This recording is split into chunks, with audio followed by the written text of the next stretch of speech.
I had a really bad work accident. Our finishing crew was one man short. And so me being the do-it-all guy that I am, I jumped on a Georgia buggy or a concrete buggy. The piece of equipment malfunctioned and it was going in reverse rather fast and I could not stop it. I was trying to hit the brake where my foot was and the little lever it would not stop. So before I could do anything, I found myself pinned between the machine that was in front of me, a concrete truck that had really pierced through the back of my leg at that point.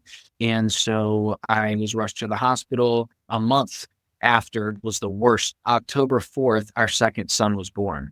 So this was very much I was sitting in the wheelchair when he was born and I was very helpless. Peter, thank you for joining the Invested Fathers today. We're going to be exploring what you're up to today, your career journey. We've gone to college together. You're my friend. I enjoy seeing what you're posting on Facebook about the family and your wife and all the good stuff. And you've had a really, I don't know if I could call it a mountaintop and valley journey. I'm thinking specifically of your health and just some scares along the way. I know our audience will be very interested to hear more about you. So welcome to the show, buddy. Thank you so much for having me, Kenny.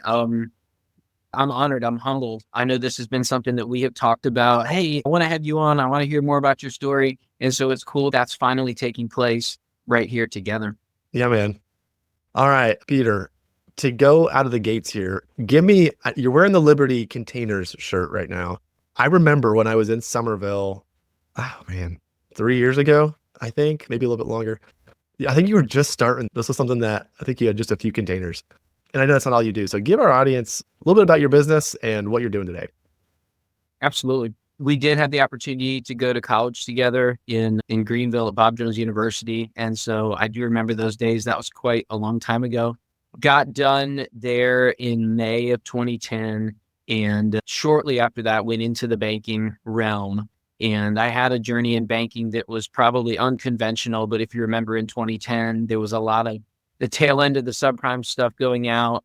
And there was a lot of banks looking for employees. So I was one of those lucky few that came in on the tails of all the folks that exited the building with the subprime. So that was a huge piece of what I'm doing now in laying the foundation for knowledge of how to acquire properties, how the banks think through a lot of that. So I got my mortgage license in 2010. A lot of companies were paying for that stuff. So they had people trained how they wanted them to be trained to be up on the regulations and so forth at that time.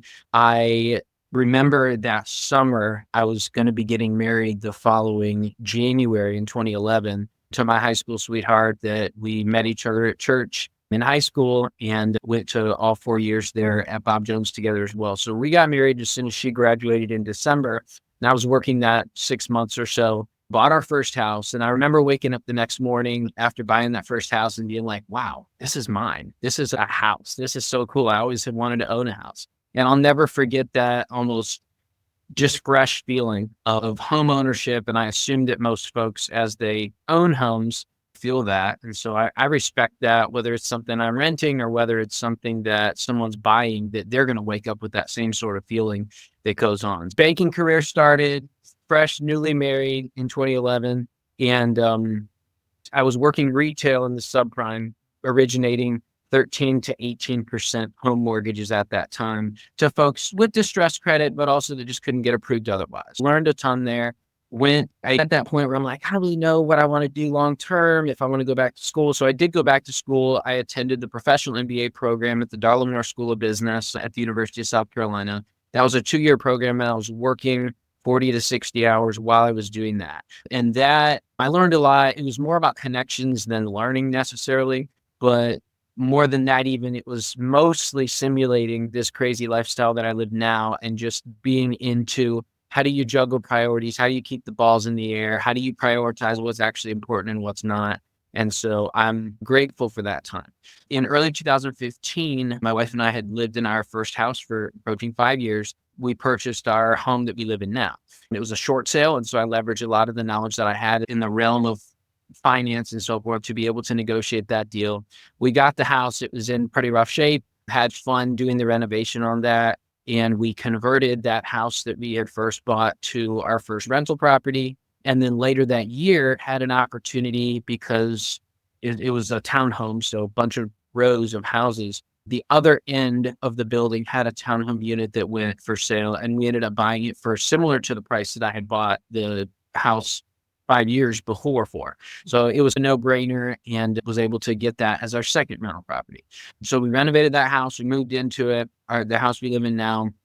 And kind of from there, I'll be honest, I had that bug of, wow, I can do this. The renovation, I knew enough at that point to be dangerous.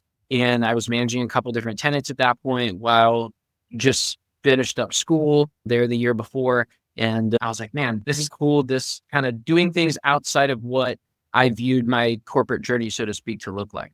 The corporate journey. So in your mind Yes. at that point, college, marriage, homeowner now, what did that corporate journey look like in your mind? Climbing the corporate ladder, becoming supervisory, going to a higher position within banking. That was where my mindset was, with an MBA in finance at this point. And that was what the trail was. My mind had me there, I think, while I had gone back to school, and the journey that really God pushed me Yeah. through. Because you're still working, you're working 40 hours a week, you're doing school, you have this kind of plan in your mind. But it sounds like along the way, these rental properties are coming up, you're transitioning, you're maybe starting to see, hey, maybe there's like a little plan B here. Is that right? Yeah, no, absolutely. For Okay, sure. keep going. And I love things that. were very much not performance based. That was intro to, I was getting promoted, but also seeing what the inner office politics and that corporate side of things that you never really learn about in the schoolhouse, so to speak. They don't teach that? No, they don't. Company They might politics? touch on it briefly. Yes, indeed. It's a very real thing, man. Yes, absolutely. At that point, I said, I have a little bit extra time. That was before kids, of course. And I said, let me go ahead and see if I can find a property to flip. And so I remember even in my dorm room at college, I was always looking at real estate, and I did a lot of buying and selling of cars and things like that. But I was more driven to jumping in at that particular point and trying to find something. I remember I bought a property with the intention to flip. In hindsight, I definitely should not have sold that property. I should have kept it and rented it. But it was a good learning experience. It was a light touch flip. And that was the first one that I did. And I started doing more and more. I think I had probably done 3 or so between 2016 and really in like middle to end of 2017. 2017 was a year that I was very much searching. I had left the job that I had supervisory at Bank of America, and I went into a completely different sales role as a mortgage originator for Movement Mortgage, and was essentially compensated, and the red carpet was rolled out to be able to go and meet people in our immediate community, mostly real estate agents, real estate investors, anybody that could potentially be a lead for mortgage. Folks did a great job at getting me out there. And that's who I am. I love being in front of folks and just hanging out, doing life, learning more about what they do and so forth. Did well within that industry, but really, again, relationships. That's what that was about. And a couple of years there were really spent digging into establishing more within those relationships. So in 2017, I met a guy that very much I jived really well with. He had complementary attributes to myself that I did not have. He had a contractor background. He'd been a contractor for 20 plus years. He was about 10 years older than me. I knew some things in the finance realm that he wanted to learn. And obviously I had a lot to learn in the contracting realm. So it was a great relationship, and what eventually turned into a partnership for us. He was strong at what he did. I was strong at what I did. And we started a partnership. In 2018, it became very obvious to me that it was not going to be lending to what I was going to do long term. I was spending the majority of my time, like I remember my days looked like this. They was very similar to when I was trying to go to school full time and work full time. I would land in the office around 4 to 4:30 in the morning. I'll work on my mortgage applications for about 3 hours. And then I would go out to the field and check in to make sure that my crews were on site and that the jobs, the houses, the house flips were moving forward, and that they had proper support that they needed and so forth. That was only so sustainable. It was very messy. There were a lot of storage units throughout town. There were a lot of unfinished projects, a lot of worked weekends, a lot of worked nights. I'm preaching to the choir. I know with you and your audience here, But it was very obvious there that I couldn't do both. And then once Yeah. the end of that year came around and I looked at the finances, I said, I know which one is definitely going to go. And it was the thing that was taking the majority of my time, or the majority of my mental energy, I guess, at that point to do that. So in 2018, I decided to leave lending altogether towards the end of that year. And also during that year, our first son was born, our oldest son, Harbor. He just turned 7 this past weekend. So that was man. a fun Oh, man. milestone. It's hard to believe that it was that long ago because it That's really does awesome. not feel like it. So in 2019, the partner that I had at the time and I flipped just over 24 houses together. It was a whirlwind. It was a learning experience. And we got to the end of that 2019 and we were just like, man, we do not want to repeat that year. It was a great year financially, but we didn't want to repeat that year from a stress and just competing priorities standpoint. And so we did, and this was smart. We sat down and said, what can we do to improve efficiencies? What can we do to get our legs underneath us a little bit more? And we decided to try to build basically a warehouse to be able to run out of and have as our central operating center to send guys out from in the morning with supplies and so forth.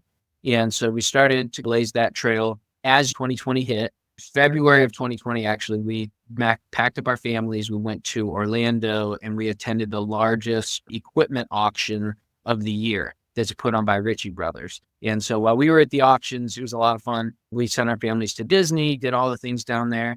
And we purchased some equipment that we were going to be building and having our crews use to build our warehouse rather. And so that was a fun trip. We got back that was February of 2020, late February 2020, and literally COVID hit like a couple weeks after that. And it was weird, but also in the scheme of like exactly what we were trying to accomplish. It was like, this actually could be cool because we're pulling our crews in. We stopped acquiring. We did have some holdings at that point, but we said this actually could be cool. So we still had guys working. We were cautious, of course, but we still had guys working and we were making some great progress on this. Fast forward, of course, the project took longer. It was not something that we were very efficient at because we had not built warehouses before. There was a lot of learning going on. September 10th of 2020 was a terrible day. I had a really bad work accident that morning. Our warehouse was completed and we were doing our final concrete pour. I think we had 6 to 8 trucks of mud that we were pouring that morning. And our finishing crew was 1 man short. And so me being the do-it-all guy that I am, I jumped on a Georgia buggy or a concrete buggy. And while in transit, I had probably transported 20 loads at that point of concrete from the truck to where the dump site was. The piece of equipment malfunctioned and it was going in reverse rather fast and I could not stop it. I was trying to hit the brake where my foot was and the little lever it would not stop. So before I could do anything, I found myself pinned between the machine that was in front of me. Fortunately, it was not full of concrete. That could have been a very different story at the time. And a concrete truck that had really pierced through the back of my leg at that point. And so I was rushed to the hospital. I was immediately put into an exploratory type of surgery to figure out what the extent of the damage was. And from that particular point on, I started a journey that was about a year and a half to 2 years medically. And then it was longer than that with all the workers' comp claims and insurance and everything that happened there. So from that particular point, the business partner that I had at the time was things were very different between us. I remember some conversations that I had even when I was in the bed, basically at the hospital. Yeah, I could just sense that there was just the lack of closeness from that. And from that point forward, he wanted out. It was very obvious he wanted out. And so we went from that point forward, we went through this long journey that finally ended in February of 22. And so I'm going to take just a minute to talk about that journey and that couple years, because looking back on that, this is healthy to look back on. And I get so caught up some days in a lot of what I'm doing today that I don't look back. So during that time, I strongly feel reflectively that this was God that was saying, you know what?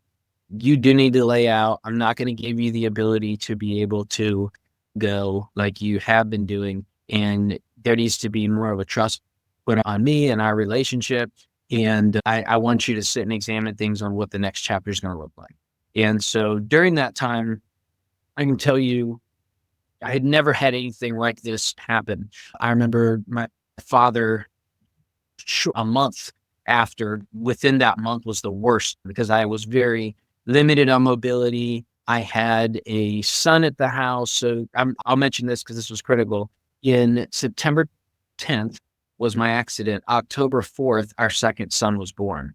So this was very much I was sitting in the wheelchair when he was born, and I was very helpless. There was a wife that was very patient with me and all of my craziness, and family stepped up like never before. Certain friends stepped up. But that certain chapter really revealed to me, like, hey, here are your friends. Here are the people who are going to be there for you when you're not doing everything for them.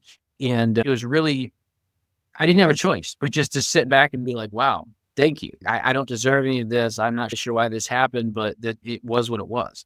And a lot of surgeries. I had 6 different leg surgeries that happened during that time. A lot of recovery, a lot of gearing up for surgeries, and hearing different doctors' opinions and PT, and just the stuff that just takes way longer than you think that it will to get through. Sure. So during that time, obviously the question was, so what are you going to do? I was alive, right?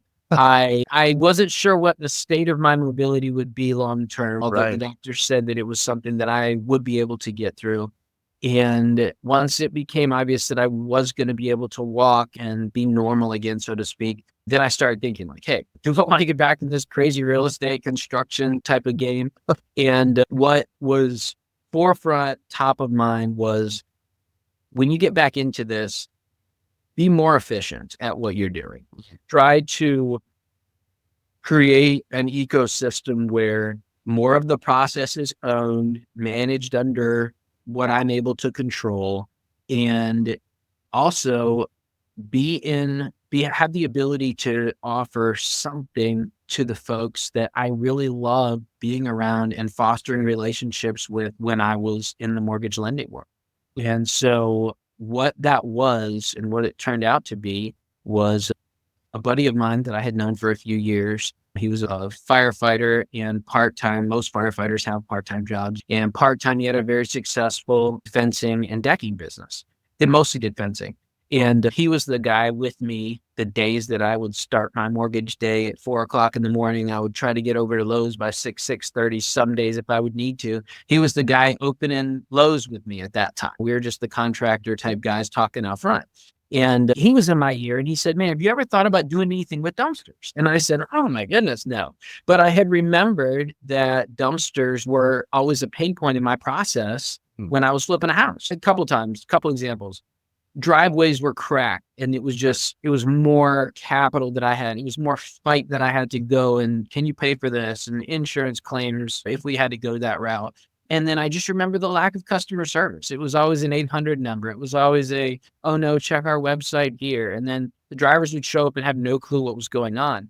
And I was just like, I had that ringing in the back of my mind, but there is a need here. There is a lack of a quality service here that is demanded by folks in our industry that are high-speed folks. They're big deadline people. They need something to turn when they need it to turn. They don't have time to wait on an 800 number or something. And I had those relationships with folks, a lot of them. Anyway, that was in the back of my mind. So I spent, I don't know, maybe about 2 months. And I was like, let me just passively research this thing. I'm an all-in guy. So I did a lot of research. And at the same time, my friend Adam was transferred to the Charleston area. His wife's in the Air Force, and he completely moved his family down there. So we came up with this idea that we would start this thing small. And I justified it where I said, hey, this is an asset heavy business. I'll be able to have the write-off here, and I can utilize this equipment in my business, even if I can't sell a container, dumpster room. We each started with a trailer and 8 containers that we pulled behind a 3/4 ton truck. And I said earlier that February of 22 is when everything ended with my business partner and I at the time. And so that's summer of 21 is when we bought all this and set up our respective LLCs. The arrangement we have is he owns the Charleston market. I own the Columbia market. And we since have another guy that runs a market for Liberty Containers in the Aiken area, Liberty Containers of the CSRA. And so we got going with that a month later. And I started thinking, I was like, man, I just ordered these dumpsters. I'm going to have to park them somewhere and so forth. A month later, I found a warehouse building that's a mile from my house here in the Irmo, South Carolina area. And I approached the lady that owned it. She had it listed about 3 different times. It had fallen out of contract. And I just said, it'll never happen. Let me just go. Let me talk to this lady just to see. And I went to her house, nice house on the lake, and I sat down with her and we had an instant connection. It was good trust. She was an older lady with a lot of time. And so I sat down with her and just told her my story. And we, out of that conversation, pretty much came up. We worked out a deal for me to purchase the warehouse that we now have all of our businesses headquartered out of and have multiple other tenants under this roof as well. And so I closed on that a month after that, was able to get all of my equipment delivered here. And I spent that time trying to till the soil a little bit in establishing a website and all that comes along with the new business for Liberty Containers here in Columbia. And then I also took that time to renovate this space completely to be our office area. And then there's a warehouse component in the back as well. The deal closed with my business in February of 22, and I got 5 properties as my cut of my holdings, our holdings there. I sold 3 of those with a lot of renovation. 2 of those were properties that netted about 1.1 million. So there were bigger, larger projects. And then 2 of those I've kept. I've renovated them, I've kept, and I continue to rent those. Container company grew wildly on the Liberty container side, and we continued to buy containers. I was able to find some used containers and was running all of that myself up until that point. I was running the containers to the landfill, learning that business, getting to know my customers really well, and then also obviously continuing these renovation projects on these properties and then others that I was able to purchase and work on. The law that changed, I think it was 2 years ago, helped me here in South Carolina with wholesaling. Do you remember that one? Okay, so there was a law. Wholesaling has been up and down from what I hear from current wholesalers in regards to, is it legal? Is it not legal? Right. What attorney should you use to make this work? So give me your scoop on what happened. Yeah. So there was a law that came out, I think it was 1.5 years, 2 years ago, basically that said, you can't do it. Of course, there's a lot of misinformation, as you said. And so I had a lot of friends that I had purchased homes from, that I had helped them with containers, because a lot of wholesalers are buying these things and, oh man, if I can get all the junk out and then put it on the market. And so there was a need for my services there. They were now working with me and I said, hey, I think I can get these things closed. Or some of them had them in their pipeline with a lot of hair, and they would send them to me and just be like, I want to keep these people happy. I just need to pass them on to someone that I know will treat them well.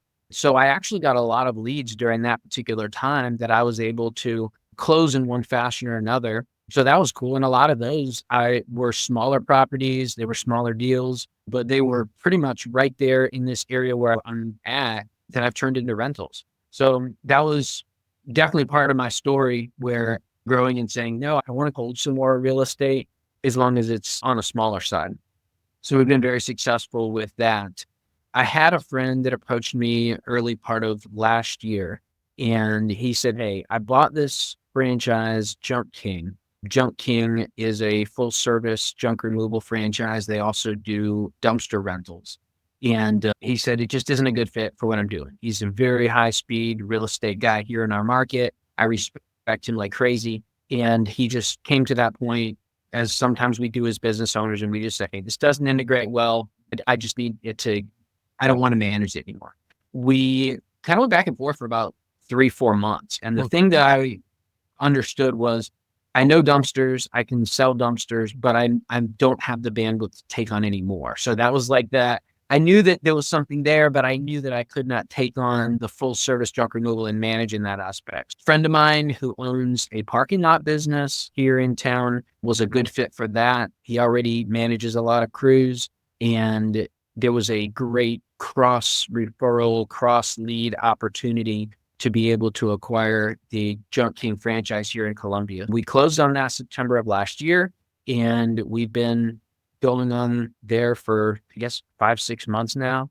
And it is growing month over month tremendously. There's been some, like I said, great opportunities we focus on larger containers on my Liberty container side. And then there's a smaller, more homeowner friendly type of aspect to the junk team component where folks can go online. They have the technology that they can leverage to book everything same day or next day.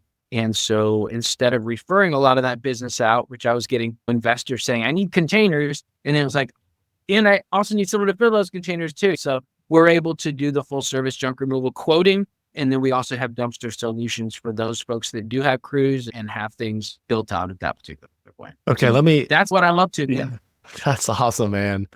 No, that's quite a full journey. I'm trying to understand, and you've given our audience sort of how you're wired in light of you were busy and not necessarily negatively, just wanting to get up early, meet your friend, meet your coworker here our partner at 6 o'clock in the morning at Lowe's. I have that background as well. We would just start early. If you start early, like, why wait? And you've mentioned, I think where I want to go now is you mentioned the kids at home, and your second son was born while you were in the hospital, that low point, and you've been reborn in a way. You were down. I could see it in your face, and you were describing the recovery time for these things. That wasn't just I put on a movie and in the movie, everything's fine. It seemed like a lot, and that's not your normal thing, is to sit and wait. So thank you for sharing all that. And I want to ask, as you are sitting here today and your kids are 7 years old, your first one, Harbor, and Charlie's 4, the relationship at home, the relationship with your wife, that's something that I feel like is something we don't talk a lot about in our circles. Everything we talked about business wise, I'd say is very common to share those things, networking and, hey, what's your workload? But I want to create this culture through this audience of listeners of, hey, what have been the struggles? What have been the rewards? What excites you about being a dad or investing in your family? So give me some of the maybe highs and lows of, not necessarily from beginning to end of where you were, especially during those harder Valley years, but maybe even like today, like in light of what you're doing today, what's it like at home right now? Yeah. First and foremost, I have the absolute best wife and most supportive person that is very patient as my best friend doing this thing called life next to me. And I'm incredibly thankful for her. The last few years have been incredibly turbulent. There's been other things that have happened that I didn't mention, just family things, church things, other things completely outside of our control. But what the net take from all that has been is I've got someone next to me that is right there, supportive, patient. And through those trials of life, we grow much stronger to each other, to God, to those around us that are on that same mission.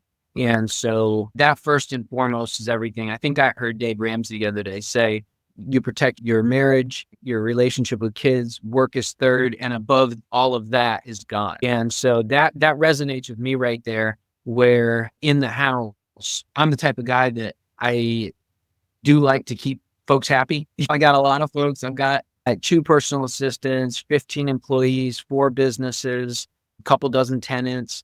And so that's a lot of demands placed on my time when I'm in home and I'm trying to be present with my kids, with my wife. And so I'm not going to lie to you or the audience here. I struggle with that. That is very tough, finding those priorities. No, there's not a way to find balance in this season, but it's so rewarding coming home, kids hugging you, daddy, you're home, wanting you to put a puzzle together with them, build a Lego set, whatever. So just those times are that much more special, and they're so much more rewarding now, I perceive, than they would have been had I not gone through what I went through a few years ago. Yeah, I see this, the people I bring on the show, there's always a sense of tug of war a little bit on, I think the word balance, work-life balance, I roll my eyes even when I say it. And I say that on the show a lot, but I'm a believer of that. That's a myth. You are who you are. You're not stopping being a dad. You're not half dad, half worker. And so who you are as a father is who you are on the workplace. And if you're overly doing something, too much, there's maybe going to be a correction that is painful to not necessarily get right back to the middle, but make sure that you're taking care of your people. And I've done other business owners who I would maybe say the same thing is, hey, I care a lot about my employees. These people are important to me. You rattled off the relationships, kind of like your inner circle, maybe the next inner circle, and how it is a struggle. So maybe what I could ask to help know your mindset, and also we can look back and say, I've learned this, but the next few years, as you're growing this thing, you've mentioned success after success with the rentals and the Liberty containers and just those relationships that are going well and businesses that are going well. What does the future look like? Maybe the next like three years, is there a hope to say, I'm going to maybe offload something or hire a team? What are some thoughts of the next maybe stage for you that you're excited about or gearing toward? Sure. So business wise, and it's a similar point really that we were at with the flipping company when we hit 2020. And it was just like, well, we've seen the volume of business. We are able to fulfill. We have employees that are trained up and know what they're doing. How can we make this more efficient? Whether that's Efficiency. better tools, maybe less bodies, or more bodies, more tools, more volume, just looking at all of that. So there's a constant critique going on there. I'm like, within the last 48 hours, I've made some big decisions. We are going to be basically selling off all of our trucks and containers for both businesses. And we're going to be transitioning to one central platform within the dumpster world. And on the franchise side, it's been a challenge getting the approvals there, but we are trending well there, and they respect the experience that I have locally and how I've networked and so forth. So I'm looking forward to, again, efficiencies. So we'll have trucks that can run both businesses, same style of containers. Right now, we're running not necessarily a hodgepodge, but we're running systems that don't integrate with each other. And so if one truck goes down, we're waiting, and we have to depend on other companies. And that's not a way to build a business. So efficiencies, long story short, is what we're chasing there. People, I can't say that loud enough. People, if you have the right people on your side that are doing what they say and telling you legitimately upfront what they're capable of doing, that goes a long way as well. Like you figure out what that looks like and what it's not when you're interviewing folks and then whenever performance happens. So having the right people, and once you get the folks in, just loving on them, and that culture right there goes so far with folks. And that's what we're about. I mentioned that we have a lot of businesses under this roof, and that is something that I'm humbled every time I come in here, usually before the sun comes up every day, just to think, man, I've got these folks that I get to do life with under this roof that are dependent on the identity of their small business in this community that they built. And we get to pass business back and forth and just be in this synergistic environment. And when I interview people anymore, I pitch that to them. And I'm just like, what do you want to do long term? If it's punch a clock, we're not for you. We're looking for folks that do understand like what we've built here and what God has given us is that synergy. And we want you to springboard from that, whether you work for me or another guy in this building or whatever. We want it to be a good fit for you. But I think just building that and we've owned more of the process on the real estate side with the dumpster, now with the full service junk removal, getting the right people in the right seats and getting things as efficient as possible. If that answers your question. Yeah. Like I said earlier, maybe even before we hit record, this message of efficiency, simplification, time. You mentioned the time element of your life and how important that time is. And that continues to be a message that I reteach myself. It doesn't matter what age you are, whether you're in your 20s or your 80s, we all have the same. I have 24 hours, you have 24 hours. And I feel like the people that are younger are feeling, you know what, I can work sun up to sundown. I can do whatever. I'm that invincible mindset. But as the kids come and the marriage maybe erodes something, you start really protecting your time more. So in light of the efficiency's sake of, like you said, the partners you're taking on, how you want to grow your business, you're not looking just to make a buck. You're looking for some relationships, some deep, hey, we want to make this thing work so we don't have to reset this stuff. What's a big takeaway that you have either failed on recently or have seen like a huge success in the efficiency at home? I guess I'm just trying to ask, in light of time being so important, has there been rather, again, a failure or a breakthrough of, oh, I can do this on the personal side of life. And that gives me the returns that I'm looking for. Yeah. I think it's going to revolve, like my answer there is going to revolve around people. And for a very long time, and I still fight this every day, I was the type of person I'm the one with this relationship. I'm the one that needs to fulfill. I'm the one that needs to be doing this work. And so as I've gotten people around me, especially the first assistant that I hired, she's very honest with me and saying, hey, you shouldn't be doing this right now. Or please respect me when I say, she says that, please respect me when I say, and I do, because no, I can do that. I can have someone else do that. And so that's very humbling to hear, but also reflectively, usually after that interaction, I'm like, she's right. Why have I been so proud to not give that up or to pass that duty, responsibility, relationship, task even on? And so that'll help a lot with efficiencies, and it'll also help with the growth of those employees as well. Going to the house side of things, really the same type of things apply when you're parenting. When you have our 7-year-old, very smart, he understands what's going on now a lot more. And so when you're like, all right, buddy, that's your responsibility now. It's so cool watching that little enlightened mind, like, okay, I got this. So it's been fun to see that across both. Yeah. I like to ask this question usually toward the end. Best part about being a dad right now, recent story, I don't know, fun moment, memory that you can reflect and just share a feel good moment with the audience, with me.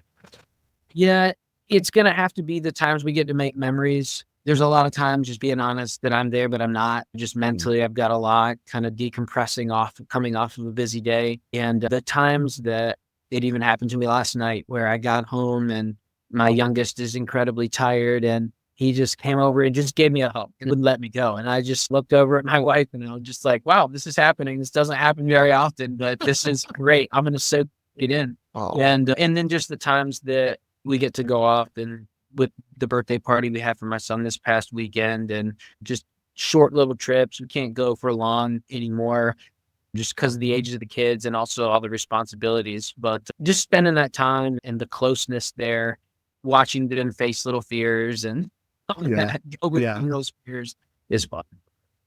Just to go a little further there, what's a fear? Not to put anyone in a bad light, but what are some of the things that you're experiencing right now that are hurdles for your kids that you're helping them with?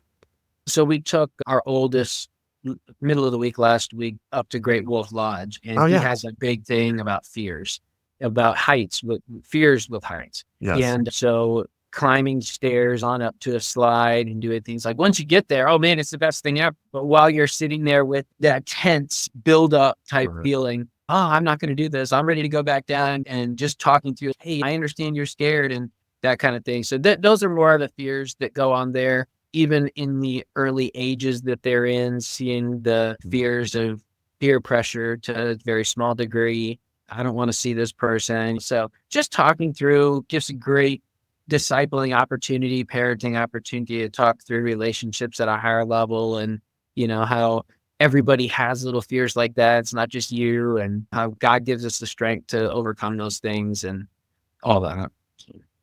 That's awesome, man. I had on a guest last week, maybe 2 weeks ago, and he mentioned how the 8 to 10 year mark sort of defines like who this person's going to be. Like at that point, they've either experienced enough nature and nurture to say, this is who this guy is. Of course, he has to keep, if you're training your child in certain ways, you have to keep doing that. You don't just stop. And he has to decide for himself certain things as well.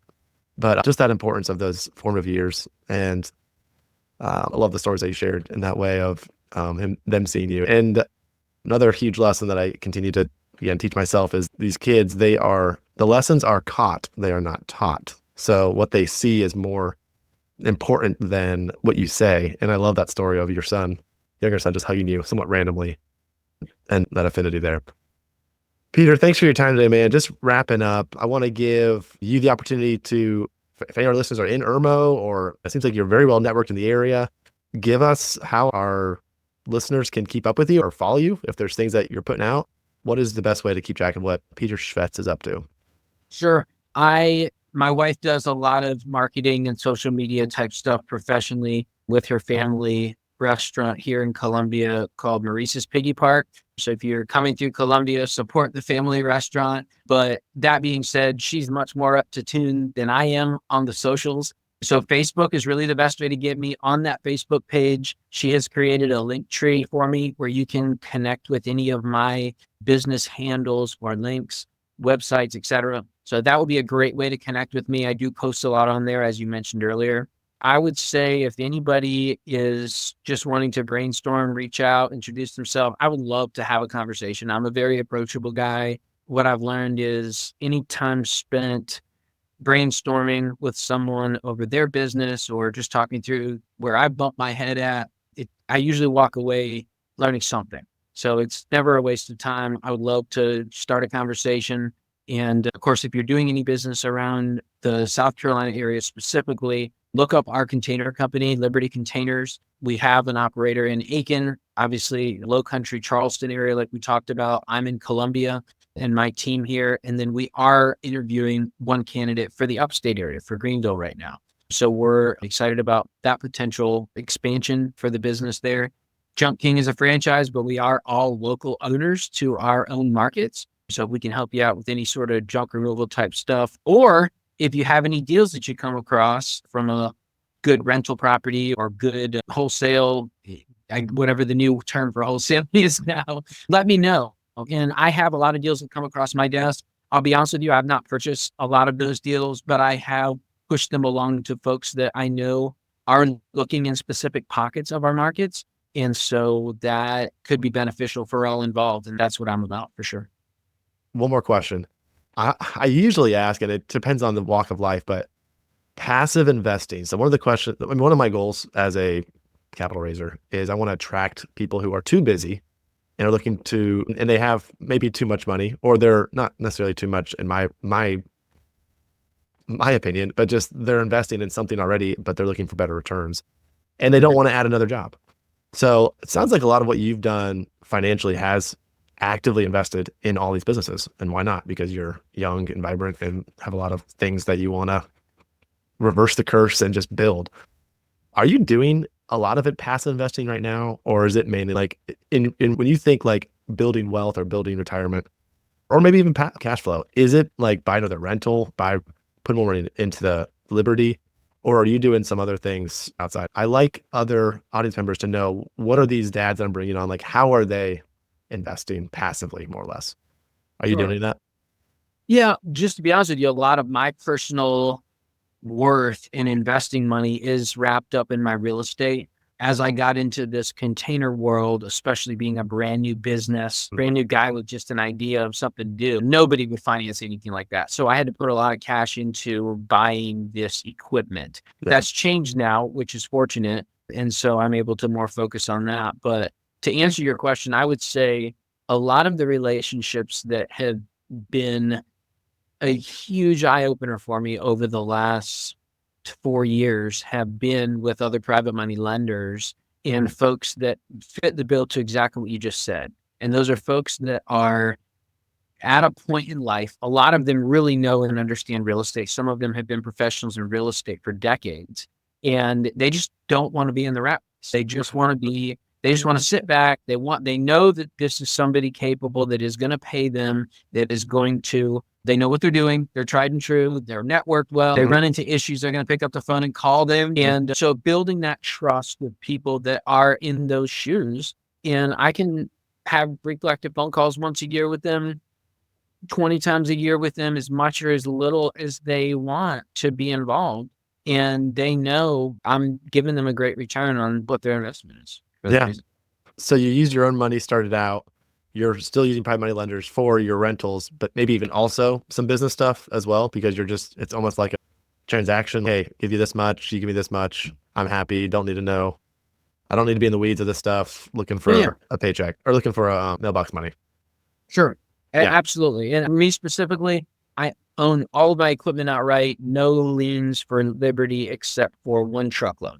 Everything else is owned outright. Wow, dude. We're fixing to sell everything and start with new So there will be some more financing involved there, but Yeah. it will be, in my opinion, it'll be smart financing. Yeah. We're trying to get ahead of the tariffs with a lot of our buys. The steel will be impacted. Yes. And just having awareness there. A lot of the private money that I've done has been to get into the deals, whether it's auction buys or whether it is properties that I've bought just through contacts and network. Yeah. And those are deals as they've got to close fast. They don't want any hair. They don't want any whatever. They need to close fast. So that's when I'll pick up the phone and say, hey, guess what? Remember that loan we just paid off? Let's go ahead and you want to put it back to work? Boom. Yeah.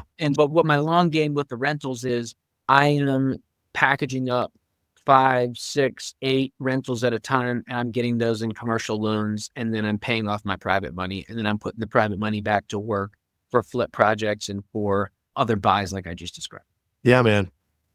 I have not built a business like yours. Obviously, Liberty's its own new beast for you. Maybe even like the new number one, and rentals are now number two. I don't know. But it's really fascinating to know the equity, the value that you're building, especially with these things paid off, that I think you could probably get a business loan from this business one day and then put that to work with rentals, payback. It's just going to keep growing. It's just that I think fun game, if you want to call it that, like liquid versus not liquid assets that are trapping your money, but making you money. And until eventually it's okay, I've got a financial free status. I don't necessarily need to buy another section of the upstate or whatever it is. And now you're just hunting for those, like, where's my best passive return on another $100,000 or whatever. And having those private money lenders, I know for me, like I've hesitated buying more properties because when I bought a lot of properties, I didn't have the crews in place. And then also, like, if I get more debt from private money lenders and things are slow, I'm just losing money and interest. And there's just been this like tension of like, just stay at a certain size. And that's what not forced me, I would say, turned my eyes towards syndication, where these teams that are already operating at a scale that I will probably never be at. Oops. They're already operating, and the returns that they offer with me even being inside the deal are like triple what I've given my private money lenders anyway. I would just put a small seed in your head of, and I don't know if we've talked about syndication too much, but you have got some great things actively going for you in regards to investing, especially with the borrowing of private money lender money to do these moves with rentals, flips, or Liberty. We talked about syndication? Have you done any syndication yet? Or know about that? No, I don't believe we talked about it. I don't think we've done any of that. No. I mean, and we don't necessarily need to do it right now because I know we're past time, but it's really when you buy like a 130 unit building or develop a 200 unit, whatever, and you think these are massive plays, these are $10 million, $20 million, $70 million, whatever. It gets a little bit like, okay, too much to even think about. But when you're with a team that's done it like 10 times and hey, you bring a check of $500,000 or $1 million and you get these returns, or if you're a passive investor, you're just like, hey, I just want to put in 100. It is really cool to compare, at least for me, the returns I make flipping a house to the passive investing of the syndication. And scarily enough, they're like, what was the name? Sometimes obviously you shoot for, I don't know, 25+% return on like a flip. I don't know what your numbers are, but sometimes like 25, 30 or more percent return is what you get annually through some of these syndications. So I'll put a little bug in your ear on that, and maybe one day we can explore more options there. But thank you, man. Anything else I can do for you? No, man, I appreciate the opportunity. I look forward to seeing what you put together, and I've started listening to more of your stuff. And so it's fun to be like, oh, wow, I'm part of the crew now. Yeah, no, it's like you're in the thick of things. Like even the last 48 hours, you made this decision. Like you're making moves, you're making pivots, you're working hard, you're growing your team, you're doing everything you can at home. You got my support, man. If anything I can do for you to help at home or in business, let me know. Let's just keep this relationship growing, buddy. Thanks so much, man. Appreciate all you gave to the audience today, and to my dads out there, invest wisely. Thank you. Thank you.